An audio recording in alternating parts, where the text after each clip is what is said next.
Good evening, my dear adventurer. It's Yisselda. Welcome back to the Cosy Chocobo. Tonight, we turn our gaze toward humankind's oldest elemental companion, the element of fire. From the desert's edge to the heart of Eorzea's forges and Valisthea's blight-stricken lands, fire has fascinated and aided mankind. It warms, it guides, it destroys. It flickers at the boundary between comfort and danger, and within the worlds of Final Fantasy, that boundary's name is Ifrit. Across centuries of storytelling, Ifrit has taken many forms, as spirit, as god, as judgment, and as the reflection of our own will. Long before he appeared in the crystal-lit realms of Final Fantasy's worlds, the myth of Ifrit was told hundreds of years ago, beside real fire, under starlit skies where sand met wind across the lands of our own world. The storytellers of old spoke of the Jinn, being said to be born of smokeless fire. Among them, the strongest were called Ifrits, spirits of terrible power and pride. They could carry mountains, vanish in heat, or appear in human form. Some served prophets, others defied them. They could bring ruin or protection, depending on who called their names. When you step into the crystalline worlds of Final Fantasy, you sense the traces of those same ancient beings that were born of myth and legend. Ifrit has become not just an eidolon, summon, or icon of fire. He is the fire that thinks, that judges, that reflects the will of humankind itself. So tonight, we will trace his long path from the deserts of Middle Eastern myth to the pixel dawn of Final Fantasy III, through the rise of summoners, through temples, trials, and gods, all the way to the modern tales where fate is written in fire. We will see how a being once feared in sacred texts became one of the most enduring figures in video game mythology. As we begin, I invite you to find yourself a cozy spot and allow your body to relax. Close your eyes for just a moment and imagine that small, steady flame in your mind's eye. Take a deep breath and let it out with a sigh. And if you're enjoying what I do here at the Cosy Chocobo, don't forget to like and subscribe for more sleepy lore and stories written and narrated by me. Your support is greatly appreciated. And now, let's begin. Fire has always been humankind's oldest companion and greatest teacher. From the first flicker that banished the night to the last ember that fades beneath cooling grey ash, it has spoken of creation and consequence in equal measure. Long before it was captured within crystals or conjured through magic, the idea of living flame already existed in the world's oldest stories. Among the peoples of Arabia and the lands surrounding it, there were tales of beings born of smokeless fire, spirits that were said to be something between demon and human. They were called the Jinn, and among their number stood one of the greatest strength and pride, the Ifrit. In those early tales, the Ifrit was a creature of immense power, capable of shifting shape, carrying mountains, or vanishing in waves of heat. Some were said to dwell beneath ruined cities or deep within the desert sands, emerging only when summoned or provoked. They were not inherently evil, but they possessed the volatility of the element from which they were formed. Fire could illuminate or consume, and so too could they. Descriptions in the Quran spoke of the jinn's independence, their free will, and their ability to rebel. One such being, defiant in his pride, refused to bow before clay when commanded by the divine, and his arrogance set the tone for countless legends to follow. The Ifrit, in time, came to symbolize that same proud flame, untamable, radiant, and dangerous to those who wielded it without understanding. As stories traveled across centuries, this image of the fiery spirit crossed borders and languages. When, in the late 20th century, new storytellers began weaving digital myths under the banner of Final Fantasy, they reached into the same well of imagery.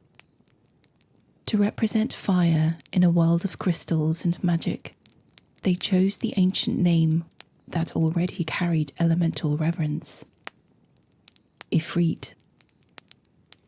The figure known as Ifrit originates in early Arabian and Islamic cosmology. In the Quran, creation is described in three materials. Angels are formed from light, humankind from clay, and the jinn from smokeless fire. The jinn are invisible to human sight, yet live parallel lives, much like our own. They eat, they drink, they marry, and they die. They are bound by the same moral accountability as us mortals. Among them, specific kinds were identified and were ranked by temperament and power. The Ifrit belonged to the upper tier, immensely strong, proud, and often defiant. The word itself likely derives from an Arabic root meaning insolent, rebellious, or exceptionally clever, terms that already suggest a willful, dangerous nature. The Quran mentions an Ifrit directly in Surah Al-Naml. During Solomon's audience with the jinn and spirits, an Ifrit offers to fetch the throne of the Queen of Sheba before the king can rise from his seat. The verse establishes Ifrit with three enduring traits: extraordinary strength, speed, and a status beneath divine or prophetic authority. In later Hadith accounts, an Ifrit attempts to disrupt a prayer and is restrained by the Prophet Muhammad, reinforcing the same pattern: great power contained by higher command. Outside scripture, the Ifrit was also featured in medieval Arabic literature. Encyclopedic works such as Al-Qazwini's Ajaib al-Makhlukat, Wonders of Creation, written in the 13th century, and Al-Dimashqi's Nukhbat Adar placed Ifrits among the marvelous creatures inhabiting deserts and ruins. They were described as beings of scorching heat, sometimes winged, sometimes scaled, able to assume human shape, yet always betraying their origin through blazing eyes or an aura of heat. In popular storytelling, the ever-growing corpus later gathered in Alf Laila wa Laila known as the Arabian Nights in the West, the Ifrit became a stock antagonist, a fiery giant imprisoned in a jar, or a vengeful spirit haunting an abandoned palace. When translators like Antoine Galland introduced these tales to Europe in the 18th century, Ifrit entered Western languages as a synonym for demon of fire, cementing an image of red wings, smoke, and molten fury that would survive into modern fantasy. Regionally, details differed, but a consistent outline remained. Egyptian and Levantine folklore placed Ifrit in deserted houses and bathhouses, guardians of treasure who could be bargained with or tricked. In Persian retellings, Ifrits overlapped with divs and daevas, spirits of chaos defeated by heroes, emphasizing their demonic character. Ottoman, Turkish, and Urdu traditions borrowed the word for any malicious ghost or cunning spirit, maintaining the association with heat and rebellion. Across all of them, several features recur. Ifrits inhabit hot, remote, or liminal places, the edge of the desert, volcanic fissures, ruined cities. They possess free will and longevity, but can be destroyed or bound. They practice shape-shifting, flight, and swift travel between worlds. They can be forced into service through names of power, seals, or divine verses. Iron, salt, or ritual purity often appear as folk defenses against them. Their weakness is not physical, but moral. Obedience to the divine word overrides their pride. By the medieval period, the Ifrit had taken on moral and symbolic functions. In religious commentary, it represented the uncontrolled force of nature and ego, a reminder of what happens when divine fire escapes its bounds.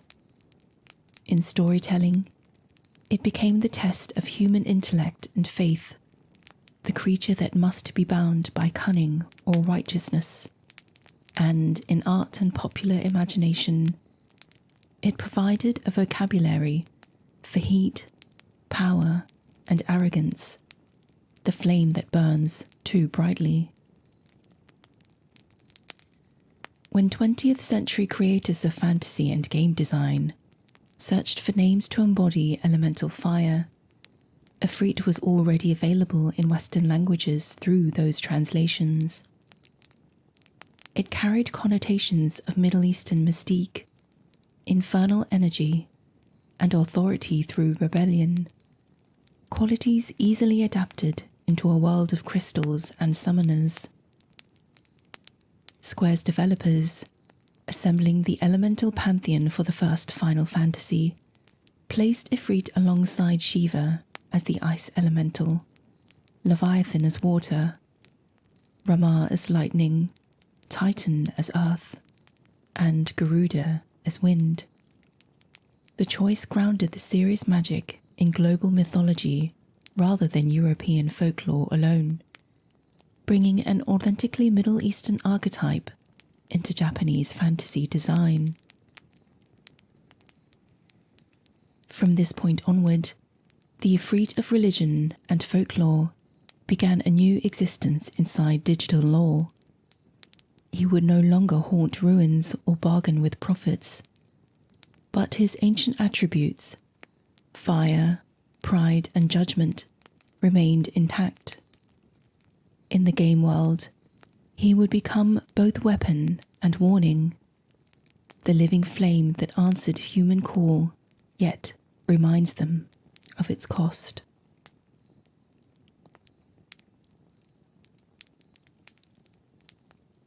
When the first Final Fantasy summon creatures were conceived in the late 1980s, the development team under Hironobu Sakaguchi sought to embody each natural element in a distinct mythic figure.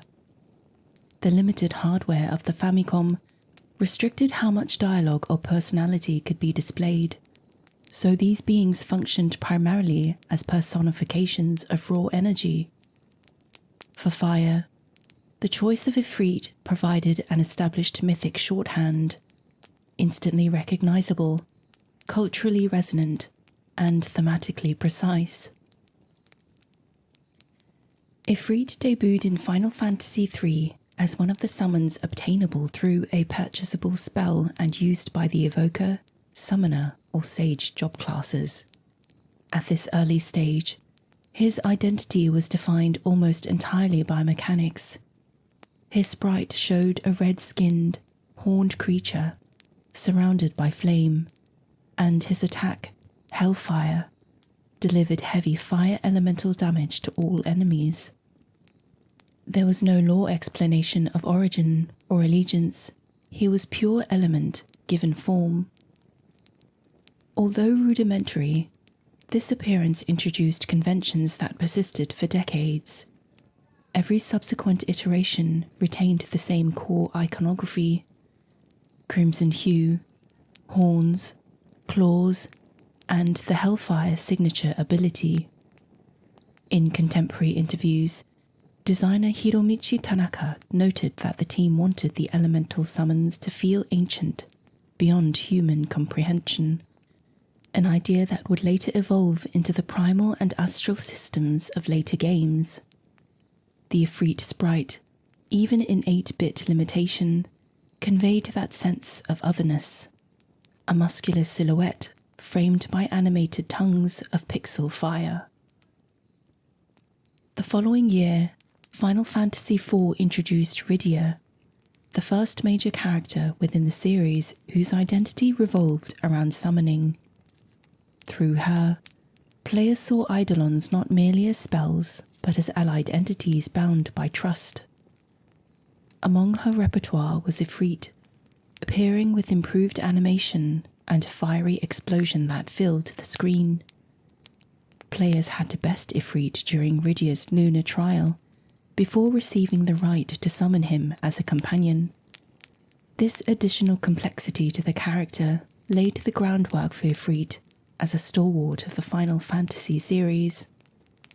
Although he did not speak, Ifrit's role as Rydia's companion established a tonal contrast with Shiva, reinforcing the binary of heat and cold, destruction and restraint. In Final Fantasy V, Ifrit gained his first personality through encounter design. The Warriors of Light confront him as a boss at the Library of Ancients, where he attacks intruders with firestorms until defeated.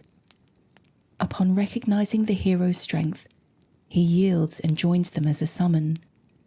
This battle for Covenant structure, a duel that proves worthiness, became a series hallmark. Thematically, it echoed the folklore principle that fiery spirits respect power, but not weakness. Artist Yoshitaka Amano's concept art from this period refined his silhouette, tall, humanoid, and crowned with backward, curving horns. The Final Fantasy V manual described him succinctly as a demon that lives in fire and tests the courage of heroes. For players, Ifrit ceased being a mere tool and became a gatekeeper, an initiator into the mastery of fire. Ifrit's transformation from element to character accelerated in Final Fantasy VI, where magic was rationalized into the Esper system. Captured by the Empire for Magitech experimentation, Ifrit and Shiva were imprisoned together in the research facility. When the returners release them, they initially attack in confusion, but quickly recognize the humans' intentions. Sensing the presence of Rama, Ifrit then displays compassion, expressing concern for his fellow Espers and offers his magicite willingly. This is the first explicit moment in the franchise where Ifrit speaks and reasons. His portrayal combines the mythic attributes of strength and pride with a moral consciousness absent in earlier entries. Thematically, He represents elemental dignity corrupted by human exploitation, a reflection of the mythic notion that to misuse fire is to invite ruin. Technically, 6 also marked the beginning of cinematic summoning animations, a precursor to the full 3D sequences that would later define the PlayStation era. When Final Fantasy VII launched on PlayStation, graphical capability allowed Ifrit to become fully three-dimensional. His design from this period, sculpted musculature, molten veins, enormous horns, and leonine mane, became the canonical image carried forward by later titles. His Hellfire sequence, rendered as a full 20-second cinematic every single time, showed him erupting from a volcanic rift, summoning a fireball, and obliterating the battlefield in a ring of flame. Although he held no narrative dialogue, his visual power gave him personality. For many players worldwide, this was their first exposure to the name Ifrit, and it anchored him permanently as the embodiment of fire within the Final Fantasy cosmology. From a design standpoint, director Tetsuya Nomura later explained that Ifrit was chosen to appear early in 7 because he represented the raw destructive potential of materia. The player's ability to wield such devastation through a small crystal echoed the franchise's central tension, humanity's command over natural and divine forces. Ifrit reappeared in Final Fantasy VIII as one of the earliest Guardian forces available to the player. He served as the first mandatory boss and acted as a rite of passage for cadets of Balam Garden, aspiring to become Seed mercenaries. Located within the volcanic fire cavern east of Balam, the encounter required the player to defeat him within a time limit, reinforcing the series' established motif of fire as both challenge and initiation. Graphically, this Ifrit retained the familiar red skin, horned visage, and muscular silhouette of earlier designs, now rendered in full 3D for the PlayStation. His Hellfire attack featured him leaping into a molten rift and hurling a fireball that exploded across the battlefield, an evolution of 6's cinematic animations. Narratively, he possessed a terse, commanding personality. Upon defeat, he acknowledges the party's strength and consents to serve as the Guardian Force, stating, "I, Ifrit, the power of fire, am yours to command." This exchange formalized the Battle for Covenant structure introduced in 5, translating it into a modern military context. Through this appearance, fire once again functioned as a measure of resolve rather than faith, establishing Ifrit as the elemental benchmark for summoners and soldiers alike. In Final Fantasy IX, Ifrit assumed a mythic and ceremonial role aligned to the game's return to high fantasy aesthetics. He appeared as one of the traditional eidolons passed down through the summoner bloodline and inherited by Princess Garnet Till Alexandros of Alexandria. Unlike previous iterations, his power was tied to heritage and memory rather than discovery or conquest. Ifrit's design emphasized nobility. A leonine figure wreathed in gold and crimson flame, more regal than monstrous. When Garnet summoned him, pillars of fire surrounded her in a controlled symmetrical pattern, symbolizing authority and grace. Lore texts within the game describe the eidolons as fragments of Gaia's soul, each embodying a natural aspect of the planet.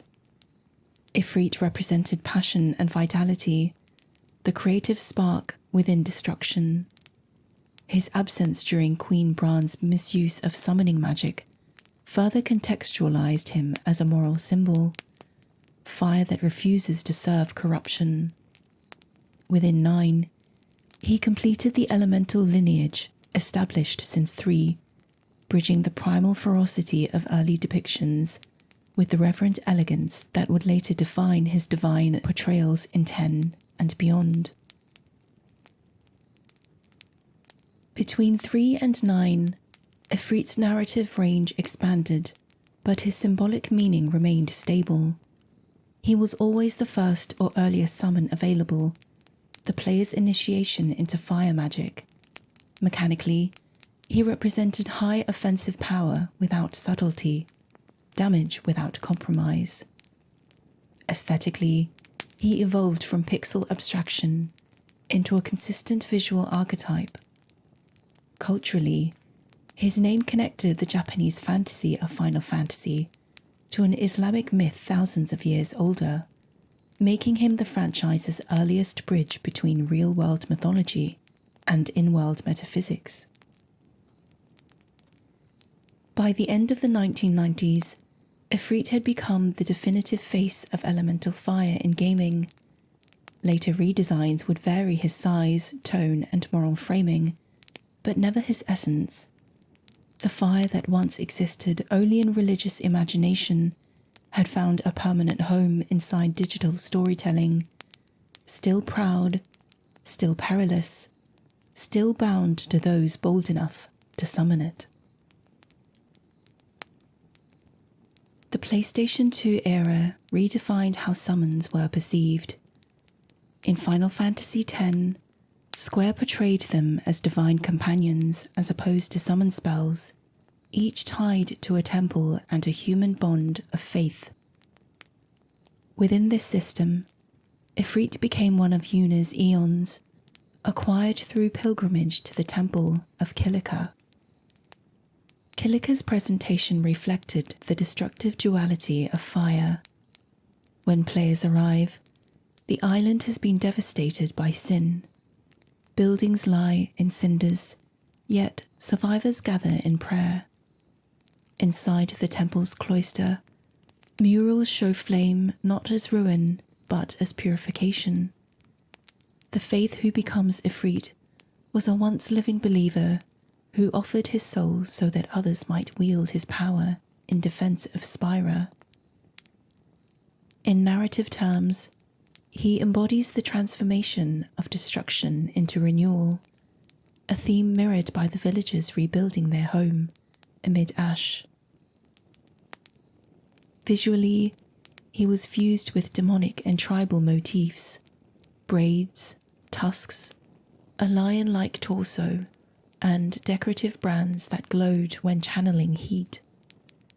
Ifrit's attack, Hellfire, was reimagined as a cinematic sequence in which he grasped the earth, hurled foes into a miniature sun, and consumed them in radiant explosion. Within Spyra's theology, this act was not simple annihilation, but judgment and cleansing. Fire, once chaotic, now served ritual purpose. Ifrit's inclusion in the faith system also introduced a moral dimension absent from earlier portrayals. Eons in 10 are born from willing sacrifice. Their existence depends on faith and emotional resonance between summoner and spirit. In that sense, Ifrit became a god accessible through empathy rather than domination, a divine ally whose flame is guided by devotion rather than conquest. His temple, located in a city scarred by fire, closed the loop of mythic logic, tragedy giving rise to sanctity. When Final Fantasy XI transitioned the series into an online world, its creators needed consistent cosmology that would accommodate thousands of players invoking the same deities. Ifrit is one of the 6 celestial avatars that became a deity after the Great Meltdown 10,000 years past. In this interpretation, Ifrit is not a singular personality, but a manifestation of primal energy accessible through ritual combat. Players seek him in Ifrit's cauldron, a volcanic labyrinth located deep within Yoator jungle. There, molten rivers and tremors create one of the game's most atmospheric environments. Defeating the Avatar in battle forms a covenant, allowing summoners to call his power at will. Lore entries describe him as the searing hand of judgment, patron of strength and courage. His attacks, Flaming Crush, Ifrit's Favor, and Inferno, emphasize ferocity and purification. Unlike earlier titles, however, 11 treats these avatars as neutral guardians of balance rather than moral agents. Each element is vital to the world's harmony, and Ifrit's destructive capacity is counterbalanced by the calm of Leviathan or the wisdom of Ramah. The design direction favored stylized realism. Blackened skin cracked with magma seams, heavy shoulders reminiscent of volcanic rock, and twin horns. Concept art notes published in Vana'diel Tribune explained that the team wanted players to feel the heat before they saw the flame, framing Ifrit as environmental phenomenon as much as deity. Mechanically, his inclusion reinforced the MMO's ritual structure. Summoners had to undertake elemental quests, proving dedication through repeated confrontations. Symbolically, this mirrored ancient rites in which humans approached a god of fire with offerings before daring to wield it. Every summoner of Vana'diel thus reenacts a miniature myth, mastery through endurance. Ifrit's culmination into full religious figure occurred in Final Fantasy XIV. Here, he is a primal, a godlike being born from concentrated ether and collective worship. His devotees are the Amaljar, a proud reptilian tribe inhabiting the deserts of Thanalan. Their culture venerates fire as the essence of strength and purification, believing Ifrit to be both creator and judge.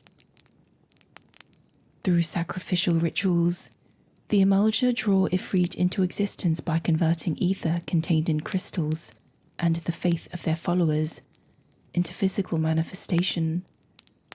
This act drains the land of vitality, leaving behind crystallized wastelands, a direct metaphor of fanaticism consuming the world. Those who witness the summoning are subject to tempering, a condition that erases individuality and binds the victim to the primal's will. This process dramatizes religious extremity, worship transforming into enslavement. Players first confront Ifrit in the arena known as the Bowl of Embers. The encounter establishes his personality through dialogue and voice, deep, formal, and disdainful. He calls mortals defilers of flame and offers them purge by purification. Within 14's broader theology, primals are reflections of mortal belief amplified by ether. The Amalja see in Ifrit the perfection of courage and punishment, and through that belief they create a self-fulfilling god. This aligns perfectly with historical myth. The ancient Ifrit was shaped by fear and reverence. Here, he literally materializes from it. The cycle of summoning and resummoning, each time the tribe's desperation grows, illustrates how faith can perpetuate suffering. Producer Naoki Yoshida later described Ifrit as the embodiment of blind devotion, the fire that cannot stop burning. Visually, 14's Ifrit draws heavily from 7's proportions, but enlarges them to near draconic scale. His torso glows from within like a forge. Claws and horns appear forged rather than grown. Composer Masayoshi Soken's battle theme integrates guttural chanting derived from the Amalja language, reinforcing ritual atmosphere. Across 14's expansions, the Warrior of Light encounters Ifrit multiple times, first as enemy, later as data construct, and finally as an otherworldly merged incarnation in crossover trials. In every case, he remains the archetype of zealotry, the warning that passion without restraint consumes all.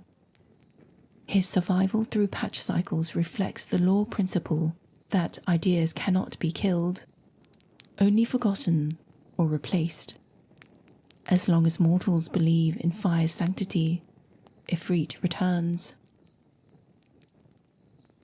By the middle of the 2010s, the franchise had transformed Ifrit from elemental force into deity of ideology. In 10, he mediated between death and rebirth. In 11, between element and equilibrium. In 14, between belief and annihilation. Each world positioned him within its own cosmology, yet all drew on the same mythic core. The fiery being of pride and judgment, whose power depends on human acknowledgement. From a narrative perspective, this progression mirrors the development of religion itself within Final Fantasy's lore.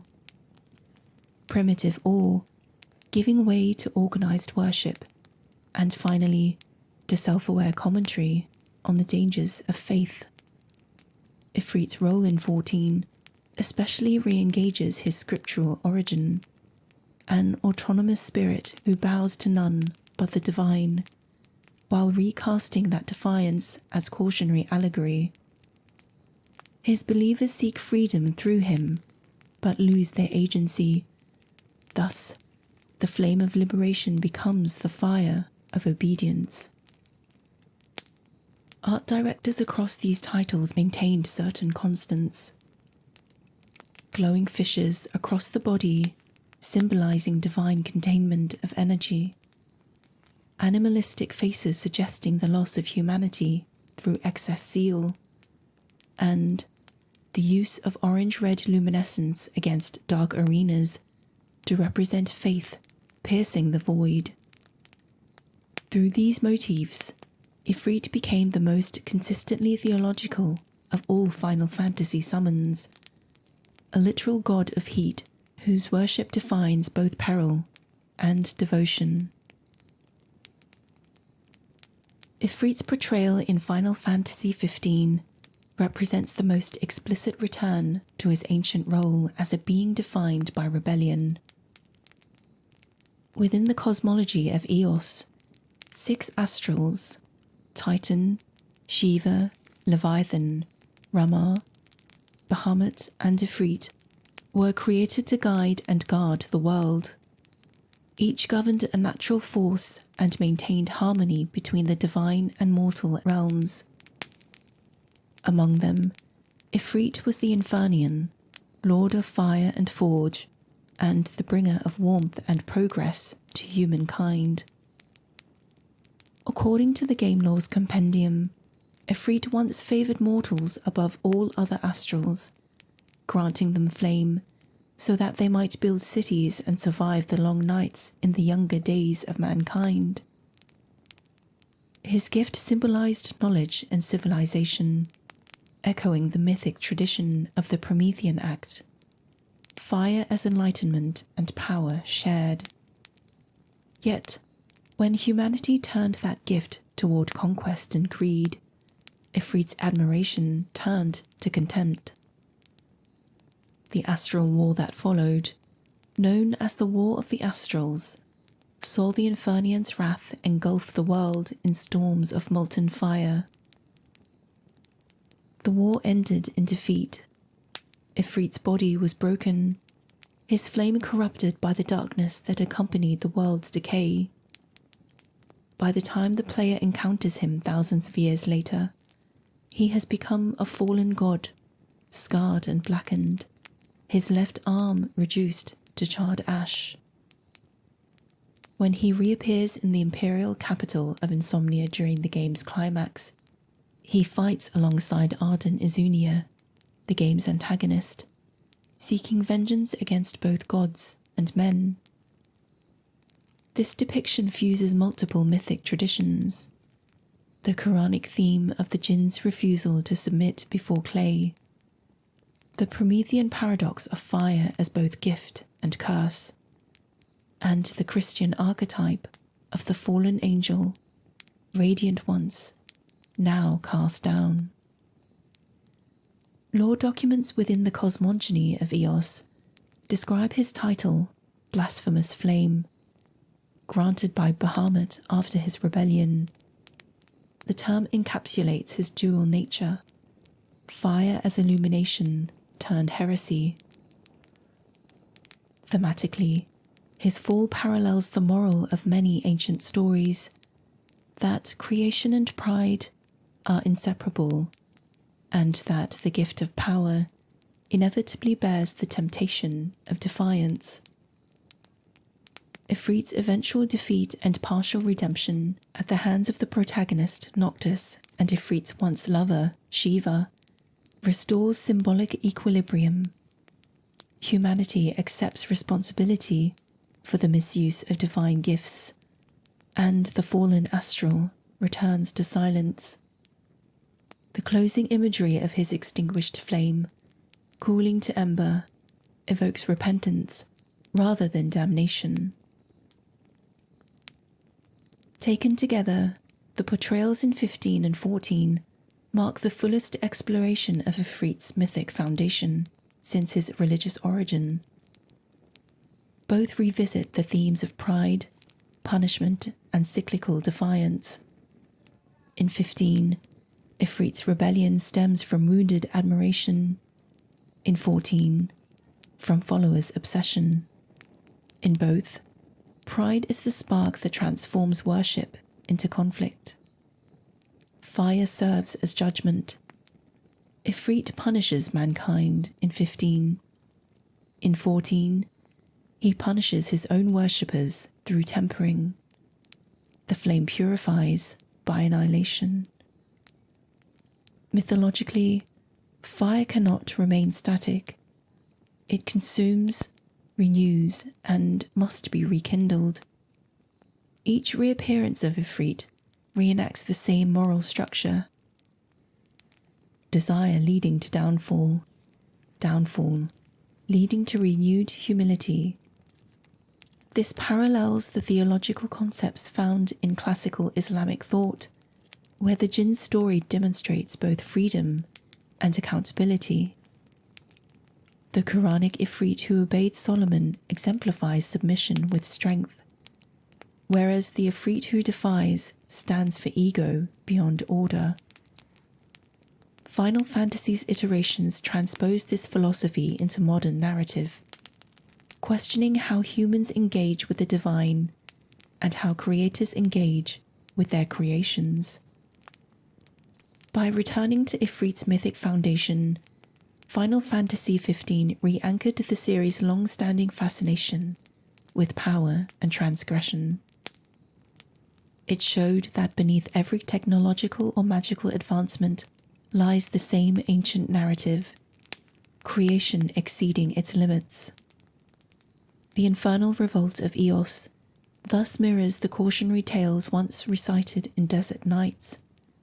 That flame, once gifted, cannot be returned, and those who bear it must also bear its judgment. Final Fantasy XVI reinterprets Ifrit once more, this time grounding him in both myth and human experience. In the world of Valisthea, the divine beings known as icons are not external summons or deities, but living forces bound to mortals called dominants.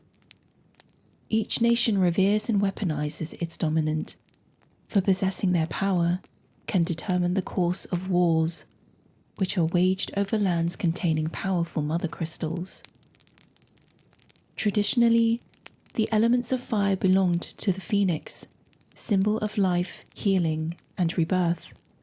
Yet, Valisthea's cosmology introduces a paradox, the existence of a second icon of fire, the dark counterpart to the phoenix, Ifrit. This anomaly unsettles the balance of the world's elements and becomes the mystery driving much of the narrative.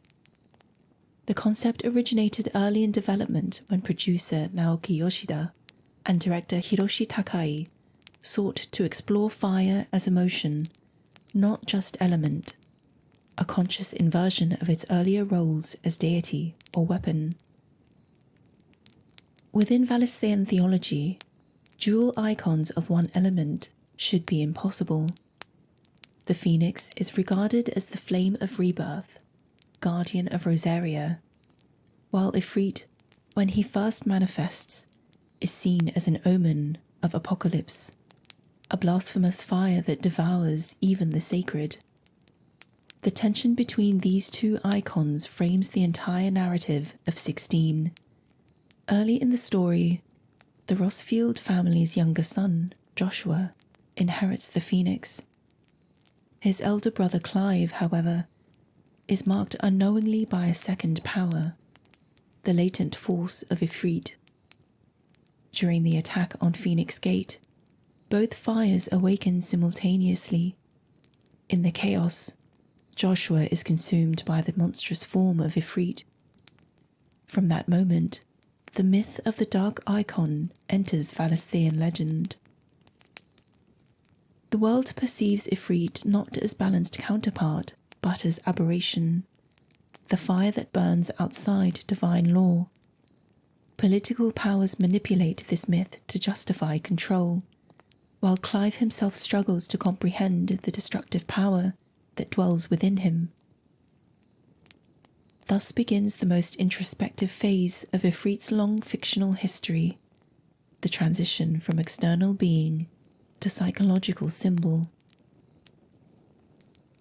Over the course of Final Fantasy XVI, Clive's journey reframes Ifrit as an extension of human will. As he accepts his role, the icon ceases to be a curse and becomes an expression of emotion, grief, fury, compassion, and resolve condensed into fire. Narrative structure mirrors mythic initiation, revelation, rejection, acceptance, and transcendence. In earlier titles, Ifrit tested summoners through battle. Here, he tests his host through self-understanding. When Clive first transforms fully into Ifrit, the sequence depicts a merger with Ifrit rather than the classic possession or subjugation of power. The transformation emphasizes duality, molten veins glowing beneath human skin, breath turning to smoke, eyes igniting like coals. The design preserves the horns and crimson glow of classic Ifrits, but merges them with human proportions, symbolizing balance between instinct and intellect. Fire, once God, becomes conscience. Throughout the narrative, Clive encounters other dominants representing the classical elemental pantheon. The fire within him reacts violently to each encounter, mirroring mythic trials by element. Ice tempers it, lightning judges it, wind tests it, earth grounds it, and darkness transforms it. These confrontations collectively represent Ifrit's re-education, a being once defined by wrath, rediscovering purpose through humanity. Ifrit's transformation in 16 completes a narrative arc that began decades earlier. In Final Fantasy 3 to 9, he embodied elemental fire. In 10 to 14, he evolved into divine judge. And in 15, he became fallen rebel. Now in 16, he becomes human emotion itself. Clive's mastery of Ifrit thus serves as both personal and cosmological resolution. The fire that once consumed worlds becomes the means of their salvation. The icon's power allows Clive to challenge the false divinity of Ultima, an entity seeking to subsume all will into singular perfection. In rejecting that control, Clive and Ifrit together affirm the worth of imperfection, the individuality that defines humanity. Fire, once punishment for disobedience, becomes proof of autonomy. Within Valisthea's narrative, fire functions as metaphor for emotion and agency. The phoenix's flame heals and protects. Ifrit's destroys and liberates. Both, however, are facets of the same essence. When balanced, they produce transformation, the central motif of 16. Ifrit's final message in 16 reflects this inward turn. He is no longer a judge nor rebel, but an acknowledgement of what all sentient beings carry: the capacity for passion, defiance, and renewal.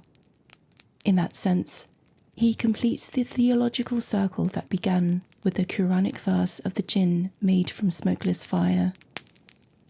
That fire, once described as independent of human substance, now resides within it.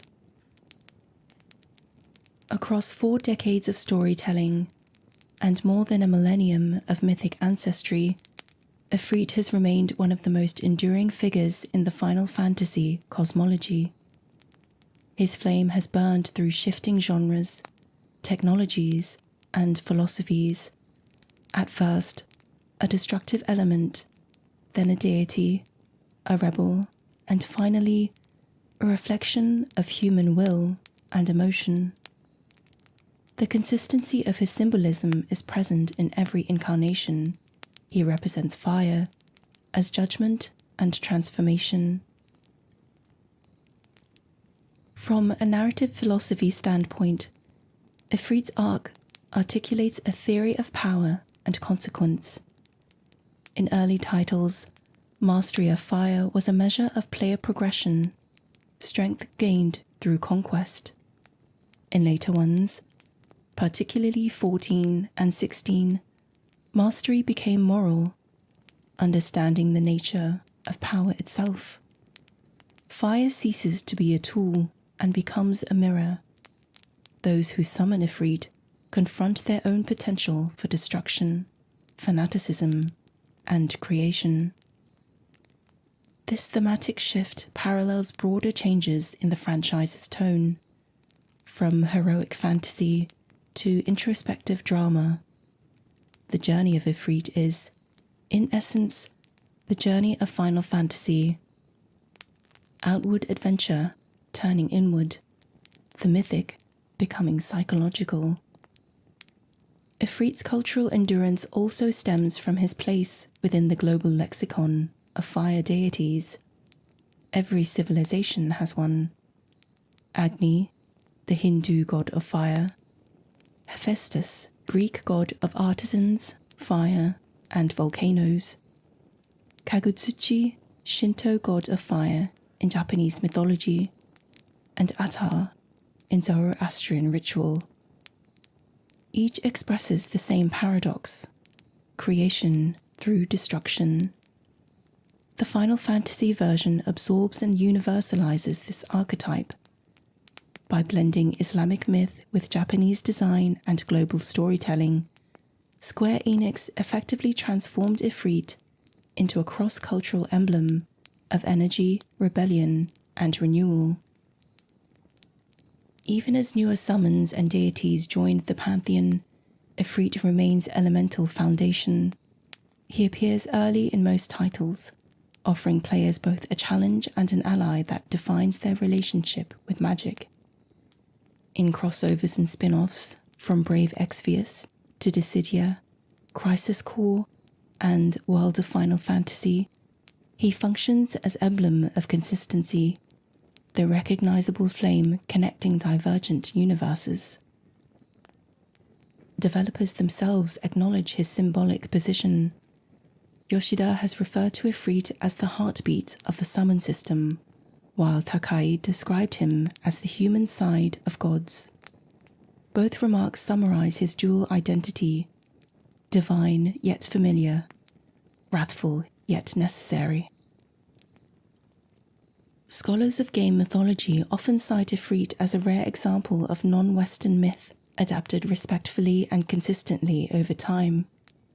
His inclusion broadened the aesthetic vocabulary of fantasy beyond European medieval tropes, proving that Islamic and Near Eastern imagery could coexist within Japanese high fantasy without reduction or stereotype. When viewed as a continuous mythic cycle, Ifrit's history traces 4 phases: the birth of fire in Final Fantasy III-7, symbolizing creation and power; the sanctification of fire in Final Fantasy X, 11, and 14, symbolizing worship and ritual; the corruption of fire in Final Fantasy XV, symbolizing rebellion and fall; and the humanization of fire in Final Fantasy XVI, symbolizing integration and understanding.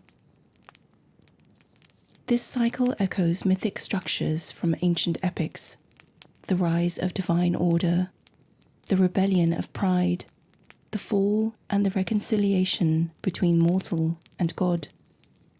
In literary terms, Ifrit moves from symbol to character to metaphor, culminating in unity of all 3. Within the mythic genealogy of the series, Ifrit stands as its oldest unbroken line. From the sands of pre-Islamic Arabia to the towering mother crystals of Aetherial, his essence endures, the eternal fire that tests, purifies, and transforms. And so, the legend closes where it began, a being of smokeless fire, forever between wrath and wisdom, guardian of the threshold between man and God. As long as stories need warmth and warning, the name of Ifrit will continue to burn.